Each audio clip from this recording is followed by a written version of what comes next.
السلام علیکم۔ ایک اور سچ بیانی کے ساتھ آپ کی خدمت میں حاضر ہوں۔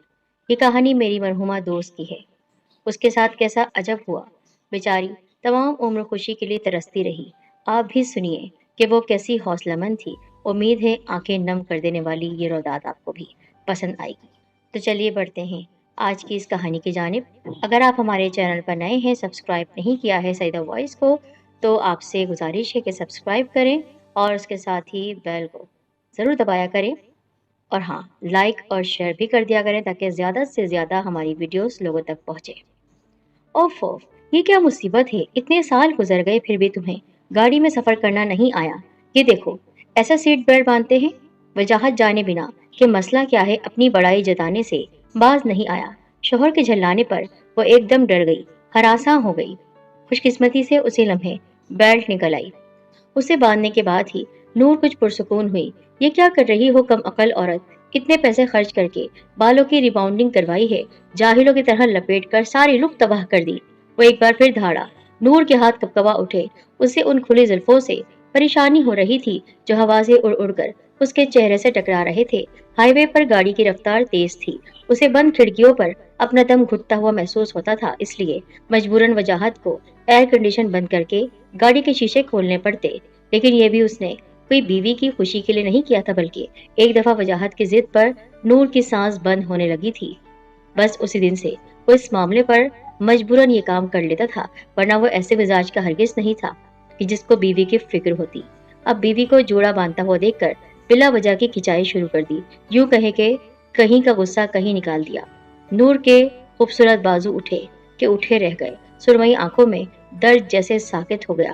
دیکھو، میرا یہ کانسرٹ بہت اہمیت کا حامل ہے، اس معاملے میں کوئی بے پرواہی نہیں برتنا، تم خود ہر جگہ موجود رہنا۔ دن بدن کم ہوتی ڈیمانڈ کو بڑھانے کے لیے میں نے جو پلاننگ کی ہے، دیکھنا وہ ایک بار پھر مجھے شہرت کی بلندیوں تک پہنچا دے گی۔ اس طرح نہ صرف عوام کی لوگوں کی ہمدردیاں بلکہ ان کے دل بھی جیت لوں گا۔ انتظام پورا رکھنا، گرنے کا ڈرامہ سچا لگے۔ وجاہت اب موبائل پر اپنے عزیز دوست اور مینیجر ارشد کے ساتھ حیدرآباد میں منعقد ہونے والے شو کی منصوبہ بندی میں مصروف ہو گیا تھا۔ اپنے اوپر سے اس کی توجہ کہیں اور منتقل ہونے پر نور نے سکون کی سانس لی۔ شوہر کی ان باتوں سے کچھ نفرت سی محسوس ہوئی۔ اب وہ کہا لگا رہا تھا۔ نور نے مڑ کر اسے بغور دیکھا۔ وہ ابھی بھی اتنا ہی پروقار اور مردانہ وجاہت کا نمونہ تھا۔ اپنی فٹنس اور اسکن کا خیال رکھتا تھا۔ فیشن کی دنیا کی ایک ماہر شخصیت سے دلکشی بڑھانے کے لیے ہر 6 مہینے بعد مشورے لیتا، اپنا مکمل میک اوور کرواتا۔ ہیئر اسٹائل، ڈریس، شوز، سب کچھ منفرد، ہر دفعہ ہر نئے انداز میں لوگوں کے سامنے آتا۔ لڑکیاں اس کے پیچھے پاگل ہونے لگتی۔ بہت اچھی آواز ہونے کے باوجود اپنی شخصیت کے چارم کو کیش کروانے والا وج خان، اس لیے اب تک ملک کے نمبر 1 پاپ سنگرز کے تخت پر براجمان تھا۔ کاش کوئی ایسی جگہ بھی ہوتی جہاں لوگوں کی روح کا میک اوور ہو جاتا، وجاہت کو وہاں لے جاتی میں۔ نور کے دل سے ایک دم خواہش ابھری۔ وہ اچھی طرح جانتی تھی کہ اس کا شوہر گائیکی کی دنیا میں اتنا کامیاب نہیں ہو پاتا، مگر اسے اپنا آپ اسی طرح پیش کرنے کا سلیقہ تھا کہ مداح اس کی شخصیت کے چام میں کھو کر باقی باتوں کو بھول جاتے، جن میں زیادہ تر ٹین ایج گروپ سے تعلق رکھنے والوں کا ہجوم تھا۔ وجاہت خان سے پیار کرنا اس کی زندگی کی ایسی خطا تھی جس نے اسے زندگی سے ہی دور کر دیا۔ پھر تو جیسے خطاؤں کا یہ سلسلہ چل نکلا۔ نور نے آنسو چھپانے کے لیے مہنگے گلاسز آنکھوں پر چڑھا لیے۔ وہ اپنے شوہر کے ساتھ بڑے سے ہال میں داخل ہوئی تو روشنیوں کی چکا چوند سے اس کی آنکھیں جھلملا اٹھی۔ پوری تقریب میں میڈیا کے لوگ چھائے ہوئے تھے جو وج خان کے حوالے سے خبریں اس کے مداحوں، اس کے چاہنے والوں تک پہنچا رہے تھے۔ وہ ایک صوفے پر جا بیٹھی۔ اس کی توجہ کا مرکز اس کا شوہر تھا، لیکن اس کا شوہر اس کی ذات کو فراموش کیے ہوئے کسی اور نئی ابھرتی ہوئی اداکارے کے پیچھے پیچھے تھا۔ آنکھوں میں اس کی نرمی تھی، انداز گفتگو بہترین لہجہ۔ مائرہ احمد اس کی دل آویزی کے سحر میں جکڑی یوں کھڑی تھی جیسے اپنی جگہ سے ہلی بھی تو شیشے کی طرح کرچی کرچی ہو کر بکھر جائے گی۔